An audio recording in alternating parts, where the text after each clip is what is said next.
Hello, hello. Thank you so much for being here. Breaking Ground is very exciting so far. My name is Julie Scriver. I'm on the board of ArtsLink, and I'm also part of Goose Lane Editions, a publishing company in Fredericton. I'm also involved in the dance world. I'm on the board of Connection Dance Works out of St. John. So I am thrilled to be here and moderate this panel called Field Notes. I'm going to keep introductions very, very brief so that we can give the meat of our time to what these lovely people have to share with us. So to introduce you to our panel today, on the far end, in the fantastic striped shirt, Leland Wong-Daugherty, who together with his wife Tegan, who were introduced to last evening, have founded a rural neighborhood development in South Knowlesville, New Brunswick. This initiative provides Canadians access to small homestead leaseholds on the premise that homesteading carries the richest opportunity for a diverse, creative life. Leland started as a filmmaker in California, and he's made a radical departure from art on the screen to making rural living his art. Next to him is Alyson Brown, and Alyson is a graduate of the New Brunswick College of Craft and Design in Textiles. And she was born and raised in a rural community of Markhamville.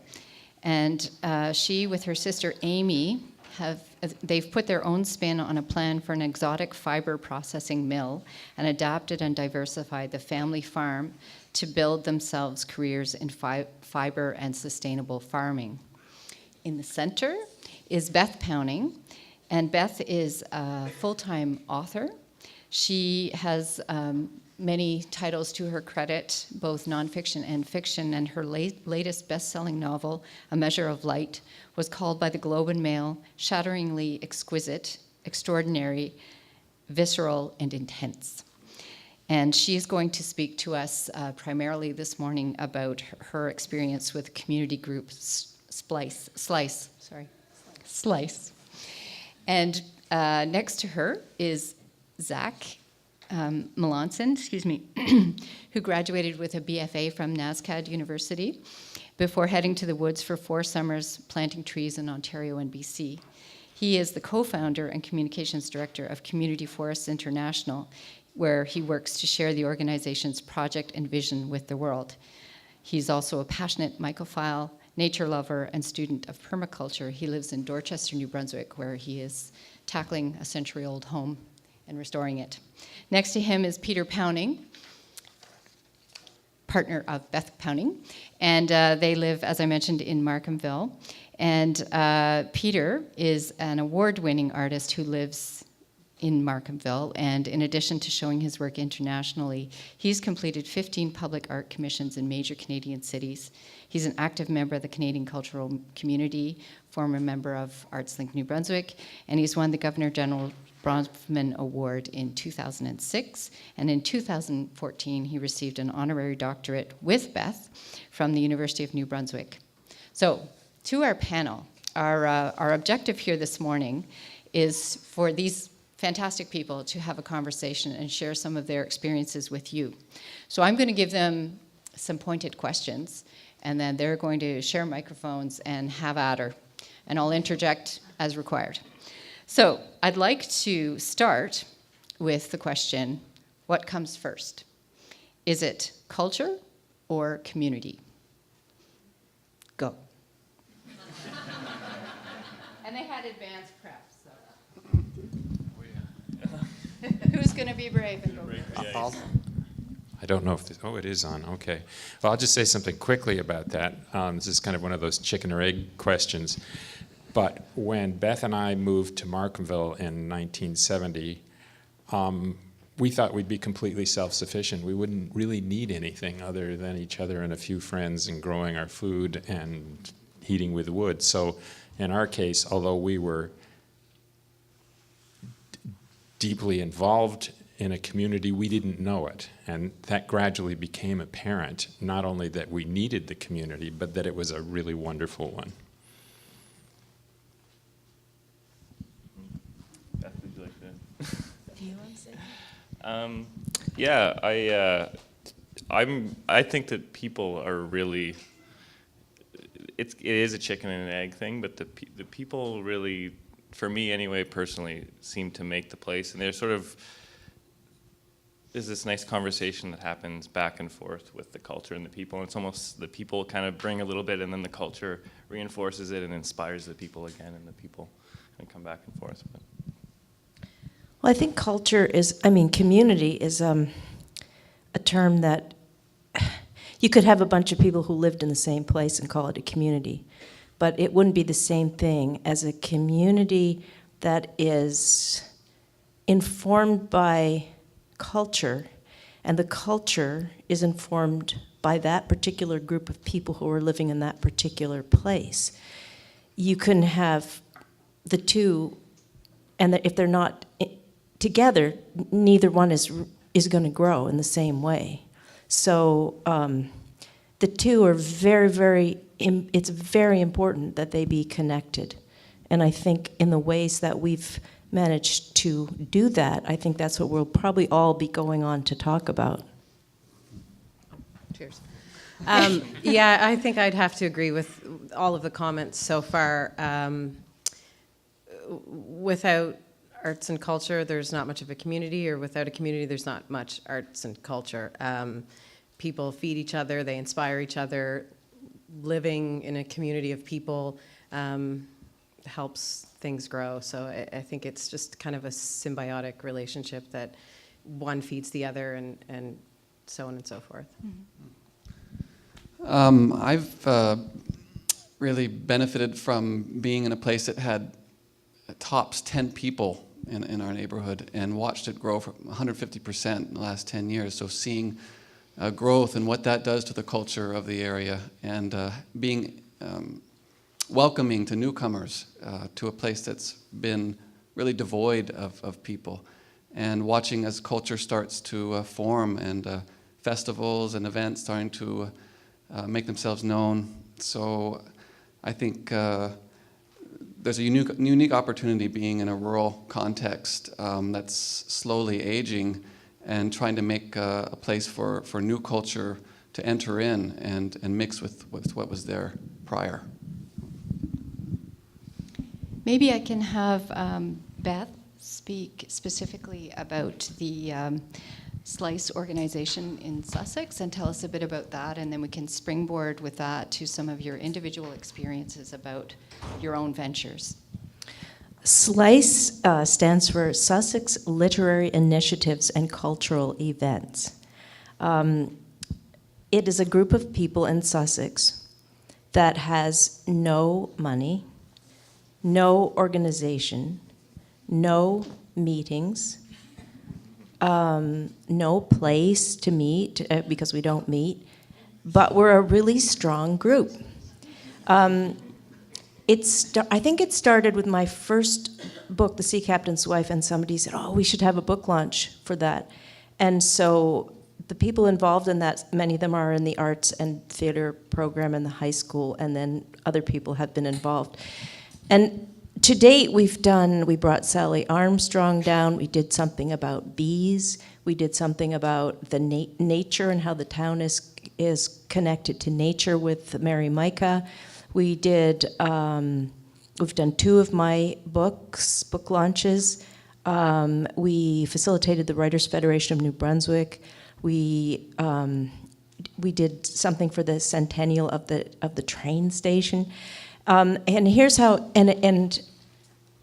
at my last book launch, we had 500 people. We had people coming by the busload from Moncton. We had people from Amherst, Fredericton, St. Stephen, Sussex. We had everyone in black. When they came through the door, they were issued costumes, which were made in sewing bees. We had enough food for everybody, succotash that was made by everybody. We had dozens of loaves of bread, which were made. We had period music of the period, music of the 17th century. We had people who went out on snowshoes and cut down trees, and we had a forest in the room, so it smelled like trees. We had a 17th century village. We had picaroons making a measure of light ale. We had students with a tickle trunk and a place where you could dress up and have your picture taken. We had a great big painting that was made by writing the words of my book over and over and over again, and everyone who came was asked to write sentences on this, and then it was auctioned off at the end. I'm probably forgetting a few things because it was extraordinary. But remember, no organization. What we do is we have one gathering and we say, okay, what are we going to do? Let's do this. And then we start spinning ideas, and we're all taking notes. And it's an extremely positive atmosphere where people say, great idea. What if we did this? Well, why don't we get the Legion involved? Well, let's ask the Knights of Columbus people if we can borrow this. And so we work on the resources that already exist and ask people to do things. And then after that, we make up an email list, and it's entirely done through emails and people saying, okay, I'll be responsible for this, I'll do this, I'll do this, I'll do this, I'll do this. And if we need money, we ask for it, and we get it. But we usually don't need much money. And just to finish up here, it very much is based on a sense of community that it's kind of springs from this feeling that people have about each other and the place that we live, and an enormous sense of, I think, pride and excitement about place and continuity, and it's really an extraordinary model, and it could happen anywhere. Thank you very much. So there's a fantastic example of community engagement that has nothing to do with business per se. So now I'd like to have Alyson and Zach speak to a somewhat different perspective where you are actually earning your living with your creative endeavor. So maybe you could speak to us a bit about that and how you bring business practice and community together. Anybody want to go first?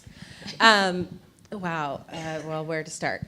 I think I'll just touch quickly on what my business is, and because it reaches quite broad. I don't specifically depend just on my community alone for my business to be successful. I kind of thankfully service farmers all over Canada and into the States. So, but that being said, is you're still living in your community and running your business. So, as far as business practice is concerned and engagement with the community, I mean, I depend on my community daily, whether it's the business across the road using their forklift to unload a barrel of soap, to my dad and his employer's welding shop to help fix something. So there's a sense of people needing to come together in order for your success to blossom, I believe. So, like I said, my business services farmers all over Canada. So their success is my success, and I think that is a challenge that we continually want to stress to them, or something that we'd like to stress to our farmers, is that we want you to succeed, because if you don't, then we won't. So we're continually trying to come up with innovative ways that they can product develop, or husbandry practices that they can employ within their farms to help their bottom line or their costs go down. They pay us to convert their fiber into a usable product. So, sometimes you get the farmer that's like, oh, it's just too expensive.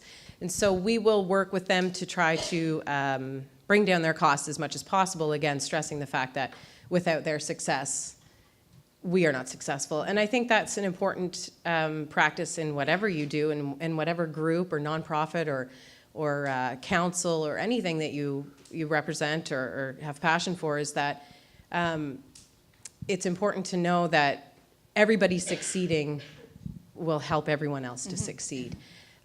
So sharing ideas and things like this. I mean, this is amazing how many of us all feel super inspired by this weekend. You know, getting together and sharing helps us all grow and helps us all succeed and feeds that passion. So I've kind of maybe gotten off topic of the business, but I think it's important to remember that business is there. I mean, for me, that was something as an artist I had to learn. You know, you leave the college and think, I'm going to go out and make art. And I'm not going to, you know, have to think about cost of goods sold or revenue or profit or any of those things. But you do. And I may have gotten a little bit off topic. I'm not sure. Sorry. But I think it all matters, and you need to be open and always ready to learn. And yeah, I should probably hand the mic over. Thank you. So, Zach, do you want to give us an insight into your efforts? Sure, yeah. Our organization, again, just for a little bit of context, is we have multiple communities because we have our New Brunswick community and the community in Sackville where we operate. We have a 560-acre farm in Sussex, so we're constantly building community, and I think that's kind of the line of work I'm in, is trying to build that kind of community and foster it and find out what the community needs, and in certain cases it's a lot of listening and a lot of question asking. We operate, or we have friends and partners in a place called Pemba, Tanzania, an island in off the coast of Tanzania in Africa. And there's something really, this is again off the business. Maybe we don't want to talk about business, I don't know, but there's a really wonderful like vibration that happens when you're fostering communities and they're different, but then all of a sudden there's overlap because you're like, oh, this is the same question or the same thing that's happening in this community. And then there's this awesome lesson learning and back and forth and sharing that happens. And that's kind of like the people and the culture and everything starts to get blended. And that's something that I really keeps me super excited about the work that we do. But yeah, I think it's constantly just trying to foster your community and listen is good for business, and our community is wide, and it's the people that that are interested in what we do, and sometimes they're not physically in our community, but they're right alongside of us. So yeah, I think I just had something to add about business. I think there's an awful lot of talk about being entrepreneurial. My feeling in the arts and things related to the arts, that passion and obsession with something comes first. We don't go get MBAs and then try to figure out how we can make money. We have a passion that drives us to figure out ways to make enough money so we can keep doing what we're already passionate about doing. And so that puts the arts community off in kind of an odd place, and a place that usually doesn't have very much money, because what drives us isn't the dollar first. And I am somewhat suspicious of the drive for entrepreneurship, although the definition is, you know, making a business out of something, and I guess that's what we have to do because that's kind of the cultural paradigm. But I don't think the business is the first part. I think that's something that enables the continuation of the passion, and that the passion shows through. Maybe I should retract my word business and use practicality. Leland, tell us about you and your projects. Well, one way, my wife and I say this, that there's two ways to make money. One is to, I guess, to earn it, and one is to not spend it. And so we took the path of going to the end of a dirt road. For me, it was 21 years ago I arrived there. And working back, what's the least we need?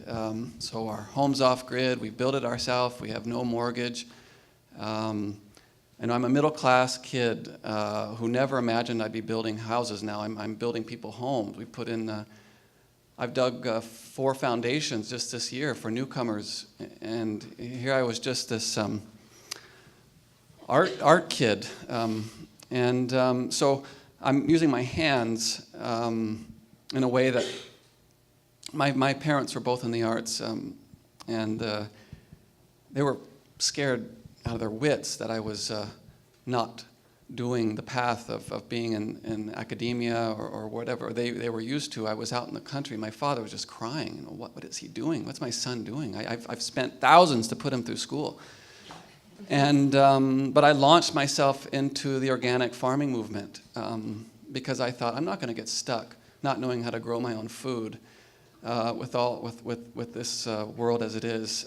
So today, fortunately, my neighbor, a newcomer, is milking my cow on Saturdays and Tuesdays, so I don't have to. I can be here. So there's exciting things happening in this province, and I also want to say that I'm standing on the shoulders of the Back to Land movement, which Peter and Beth, I'm going to, I guess, suggest, if it's appropriate, to say that you were a part of that. And I'm a child of that generation, simply keeping up, hopefully, the good work, as well as being so appreciative of the native local people in New Brunswick who invited me and been so welcoming to me and my family. So thank you. Anyway, I'm thrilled to be here, and we've got a lot to do. So, yeah. Thank you very much. Okay, so I'd like to have you respond to the question of measuring success. I think, we all come to our endeavor, our profession, our calling, whatever term you want to use, with a lot of passion and a lot of commitment. And survival is, pretty key. Building community is the expansion of that. And then there's the question of sustainability and sharing and growing that. And I'm really, really interested in knowing how each of you measure the success of your endeavor. Is it in numbers? Is it in the warmth you feel in your soul? Is it in the connections that you build? So please talk to us about that a bit. I'll give you one minute to share. I've come to think of success as having survived for as long as I have, still not having had a real job. Happy birthday. That's about it. Happy birthday. Yeah. That's easy. I just wait and it happens. Success. I think no matter how you measure success, you have to measure it. You have to celebrate your success. I think early on, I'm part of CFI. It's a group of friends, and we put our heads down, and we're not experts in any way, shape, or form in what we were doing. We were passionate about it, and I think at some point in time, we got reinvigorated when we started realizing that we should be celebrating the successes that we were making. I think we kind of head down and you keep plowing ahead. And now I've learned a bit that you should, celebrate the small successes, celebrate the big ones, but get friends together, get the people, get the community together, and actually celebrate it, because then you are reinvigorated, re-energized to keep going. Because if you don't celebrate it and you just kind of put your head down, then it's a dark road. I found anyway. Talk about thinking on the fly here. I would say I've been thinking of sort of 4 areas of success. One is that I'm communicating with my family very well. Not that I haven't always, but to have a mother who's 92 and to have grandchildren who you love and to have that around, that's like the basis of success to me as a human being, I guess. Still growing all our own food, which we have done for 40 years, so success is those huge baskets of onions and garlic and potatoes and beets and carrots and chard and beans in the freezer and Bob Osborne's cider and our own 100 pounds of blueberries that we picked and all that stuff. And that the success is learning how to do it and finding that, well, I just did it. I mean, I've done it for so long that it just happens. Success is, I've got two more things. Being an immigrant, leaving a place that my family had lived in since the 1700s and suddenly being somewhere where one side of my family had been, but not for quite a while. Suddenly realizing, like I'm constantly saying, I had lunch with so-and-so and I ran into so-and-so and Peter was having lunch with that person and we're doing this and we're doing that, and everywhere you go you feel connected, is connections. And having been without that connection and then learning what connection really means, that's success. And then the fourth thing is, I was, and I know we've all been here, that horrible place where you're doing what you do and nobody's paying attention, and you think, why should I be doing this? Nobody cares. It's just ridiculous. And yet you keep doing it. And for me, success is not, did I get the Giller? Did I win the Governor General's? No. Success is that people are reading what I write. And that is, again, about communication and community, and that's success.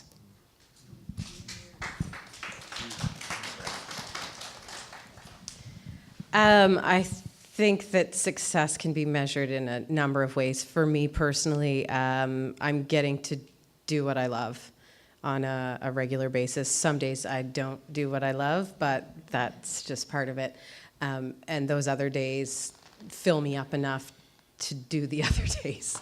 I employ people in my community. That to me is amazing.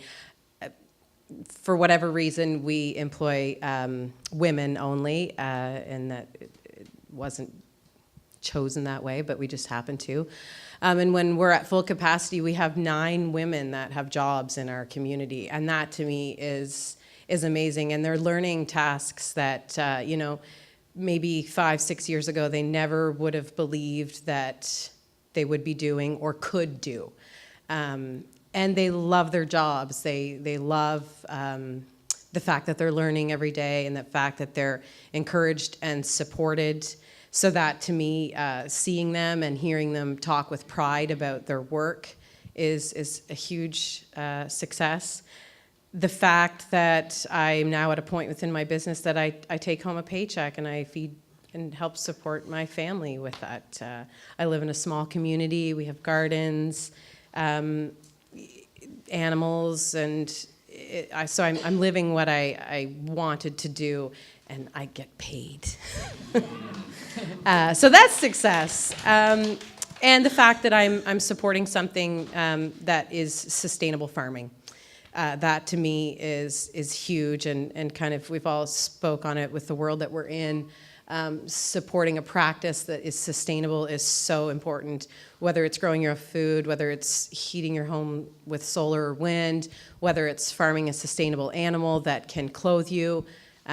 So to me, that practice and that industry that I'm working in and getting to work in and seeing it grow is success. So I've got a lot of successes in my life. I'm so proud and so thankful, and community, the community support is fantastic. There's just so many places that you can see success, and if you can't see it in one, look to the other, because it's there in every one of us and in everything we do. And if we're, it's just, yeah. Oh, thank you.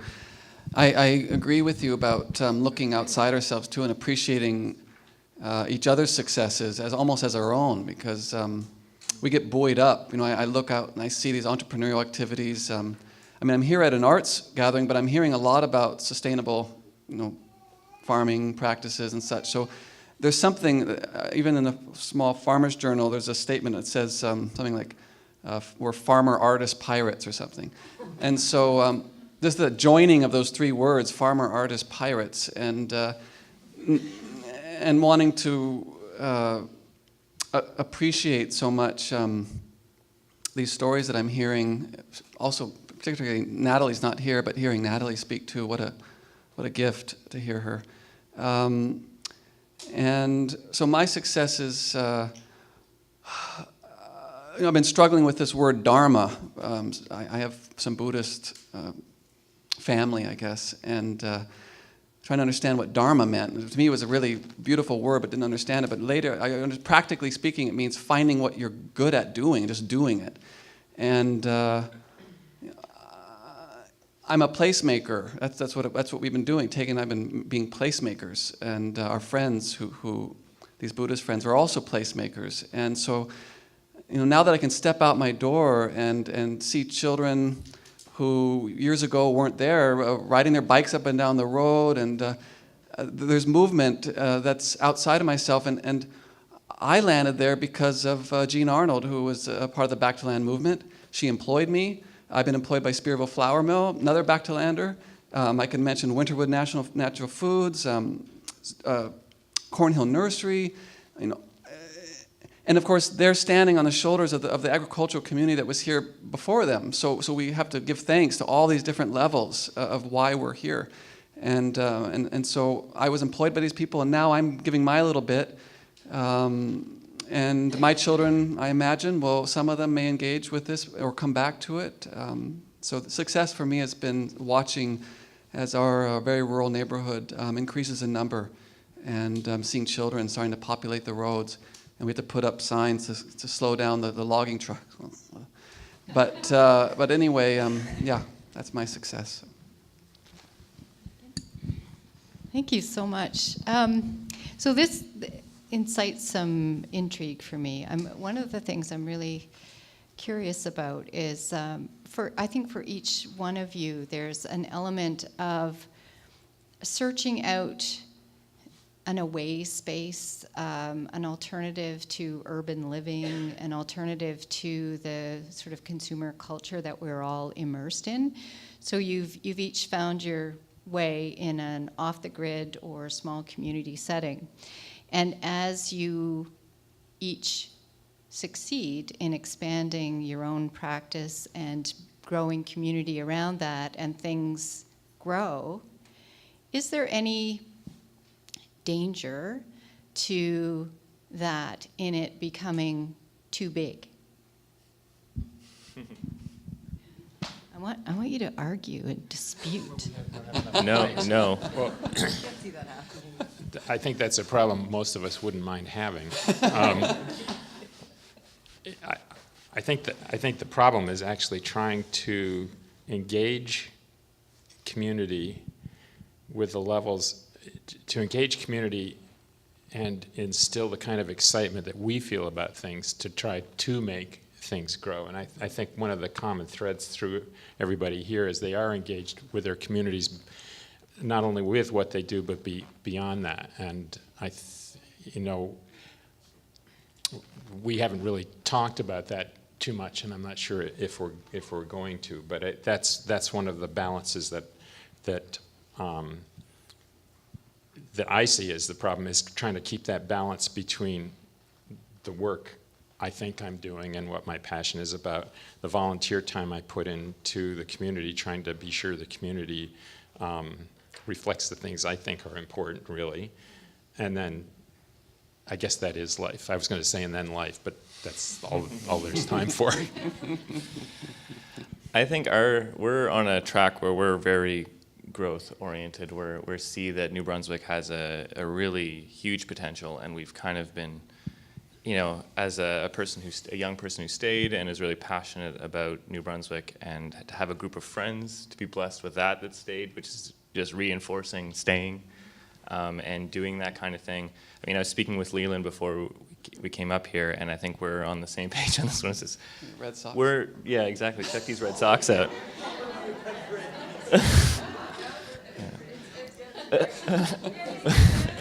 Red. I guess so, yeah. Red and black. We were coordinated. Yeah, exactly. So we have I think our challenge is to kind of see the things that make it hard for people to stay here and find the opportunity in that, and also just to kind of tell our own story. And because I think in New Brunswick there are really amazing things happening. There's really great places to be, and Leland making place, and all of you. This placemaking is really great because it's attractive, and to bring people back. I bought a piece of property in Dorchester I should not be able to buy a piece of property anywhere, really, with my income. But so it's exciting, you know, and when I tell people, I tell that story, I can see people's minds kind of exploding a little bit and being like, really? And well, I just got to figure out how I can be there. So to answer, I guess that was the long version, but the short version is like, yeah, let's grow, let's keep going, because I think that we have a lot of space. We have a great kind of start, and just sort of reinvigorating this place again, and I'm excited about it. And that's what I think keeps me moving. Yeah, I think we should call it New Brunswick the Have Province. So the question was about is there a danger of getting too big or something? And I'm trying to put that into my own terms as being an author. And I've just come back from being in England, Vancouver, and Toronto. And so I've been around international authors and in this extremely exciting world outside of New Brunswick. And I've been in Toronto where I talked to a book club, and every single member of that book club knew more writers and had met more writers and had their books signed by more writers than I do. And I thought, this is a very different world I've gone out into, and I'm really happy, so happy to get home to my office over the kitchen in Markham. But on the other hand, I want to say that the more success, or the more I've been published and gotten out there and gotten asked to go to these places, I see it as an opportunity to do what Mariah said about promoting Atlantic Canada to the world. And I just want to tell you a tiny story. We were in Blenheim Palace in England, and I was with 4 Atlantic authors, and we were talking about the relationship of our writing to place and history, and why did we write about place and history. But our mandate was to take to England an idea of who we are. And I found myself out of nowhere passionately talking about what it felt like to stand on the steps of our house on a summer evening with a star-filled sky and no lights, the darkness of the forest, and look across the valley at the old hall and see it glowing like a ship in the darkness, and hearing a band playing and feet stomping and people dancing and whooping, you know. And I said, this really exists. This is what we have. We have this. And so I kind of thought of it as I've gotten a little bit bigger in order to get out there and spread these stories, but I don't see any way I could possibly get too big or bigger or anything like that could ever happen to me. I think that one of the key things for me in growing is patience. And that's a big lesson that I've learned over the last 9-10 years that I've been doing what I've been fortunate enough to get to do. Is sometimes you want to go and you want to do it all and you want to grow and see and measure, and for me that's one of the biggest things for growth has been patience, and that things come when they should come, and growth happens when it needs to. It's not, I don't want to put forth the idea that you shouldn't push and strive to get bigger, but to, when you have an idea that you should be, you start to try to measure things and you think that it should be here by this time, and then all of a sudden you're disappointed and there's this expectation. And so the key is to remember patience, and you got to kind of go slow to really take it in and experience.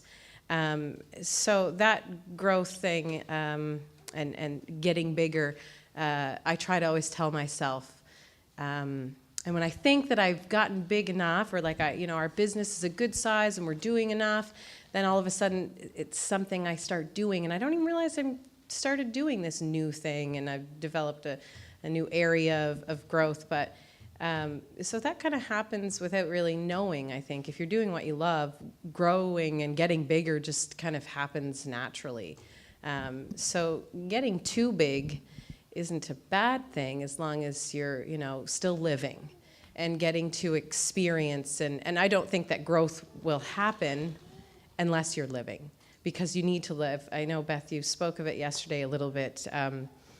If you don't take the time to go cross-country skiing or, do what you love, read a book or be with your family, growth won't happen, because you need to live in order to get fueled up. So. Well, I appreciate all those statements, and I agree that in New Brunswick, I kept having expectations of numbers coming out to festivals that we'd put on and events, and I had to sort of really drop this idea of numbers and really look at the quality, and also setting a tone too is important. So in our context, where people are coming in, being welcoming, expressing without dogmatic intentions in terms of the lifestyle that we're living there, so that people visually can see we're living off-grid or we're growing our food, has already set a tone.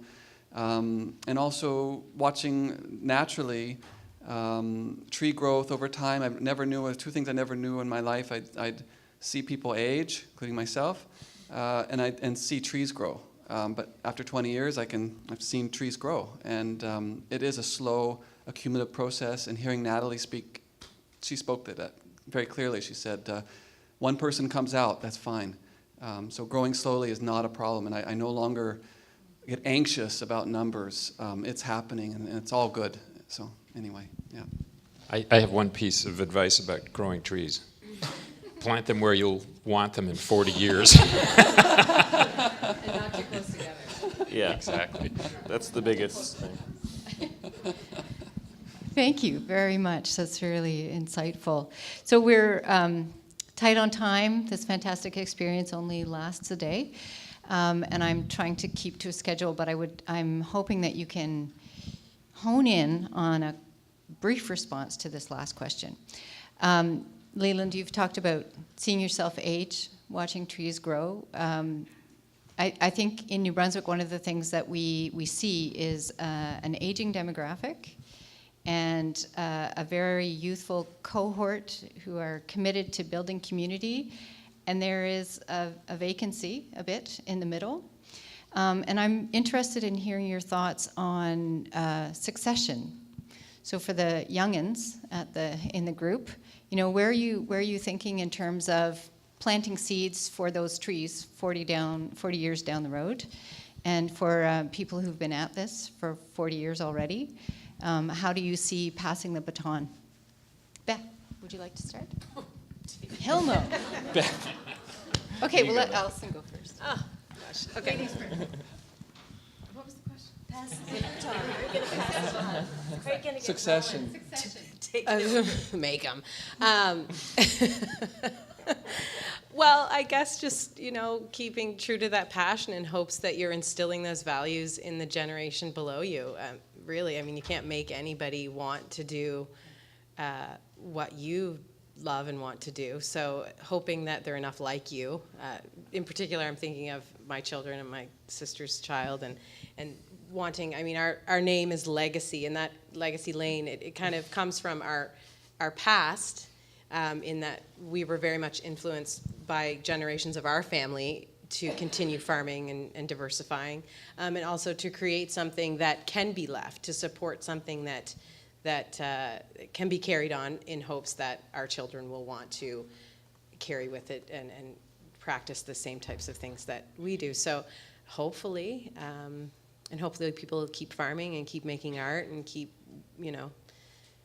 I guess that kind of would be succession to me.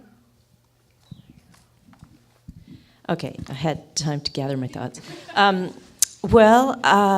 For me, I do a lot of Writers in the Schools programs, and I was just in the Hampton High School 2 days ago. So I think that's really, really important that we continue to go into the schools. And the mere fact that we're doing what we're doing, like you were a kid, and there was this potter living next door, right? So that's kind of neat, I think about that. And the grandchildren, it's so much part of our life, so that they're there and seeing what we do and living the way we live. And our son took our granddaughter, who's in grade 9, into that. He's a swordsmith. And 2 days ago, they had grade 9 go to work with your parents. So she was in the studio welding and making a sword a couple of days ago. So I think it will. I think it will happen. I think the torch kind of gets passed without us even being aware that we're passing it.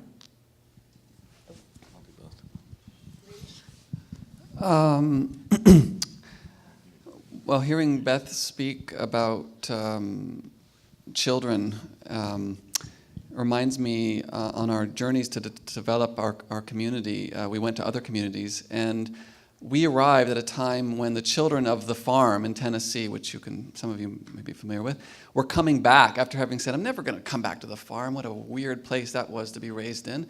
And then they all started having children, and they were like, wow, what a great place to raise our children. So I'm hoping that will happen with our thing, what we're doing out there, that my kids might just blast out and never come back. But I'm sensing some of them are appreciating just qualities and at least they'll remember it and bring that with them. And so I'm thrilled. Succession, it's well on its way with what's happening out there anyway. Yeah. Succession, I think for us is something that, like I say us, it's just me, but our organization, we really planted ourselves in that by staying and being a group, and we connected with the Back to the Land movement, Susan Tyler and Clark Phillips, kind of got, well, we didn't really know what we were doing, so we went and asked questions, and we spent a lot of time in the woods, and the woods is a perfect model for succession. It really is. It's like, and I'm thankful I get to see it, and I get reminded of it all the time, because the healthiest, happiest forest is one that is multi-generational, different layers. You see the clear cuts that come up, and it's just all one species, and they all die at the same time, and the diversity is really down. So all the species diversity begets diversity. So I look to that as the model and say this healthy forest is where we want to be as far as succession is, and that really reminds me that we need to constantly be engaging, I think, all levels of society, from the young and the old and the middle, and I think we've definitely kind of pulled away from that. Older people are kind of invisible, and the young people, they hang out together, and it's very, so I think when you kind of break up that strata, then, and if you can kind of just shoot for that mix more, then you can create a space and a place where you'd have to try less, because people are actually always kind of connected to the different ages and the different parts of it. I don't know, that's just kind of pie in the sky maybe a little bit, but that's how I like to think about it. Succession. I think one of the things that we've tried to do, whether intentionally or not, is create the kind of communities, be part of the kind of communities that we wanted to be part of, and hope that by, call it placemaking, I mean the place is there, but engendering the kind of excitement and diversity within a community that makes people want to stay there or come back or find ways to stay there, and not make the assumption that somebody else is going to provide you with a job, a career, the necessary things you need to live. So we're kind of going against the grain with that, I think. And I think the thing you're talking about with diversity in the forest is also important in community, and I think that that's one of the really big benefits of small community is you are forced to have diverse range of acquaintances and friends and the people you spend time with, instead of gathering in little cliques and talking about the same things to each other endlessly. You're rubbing elbows with all walks of life, with diverse ideas, different opinions, and I think there's a richness in that you don't have living in urban life. So, and I don't know if people appreciate that, but I know, as Beth said, when we go away and we're in the cities and it's very exciting and it's it's a very rich experience. But when we come back, it's just, it's incomparable, really. I don't think we appreciate enough what we have, and I don't think the urban world understands what it's lost in the balance of what they've gained. Yeah.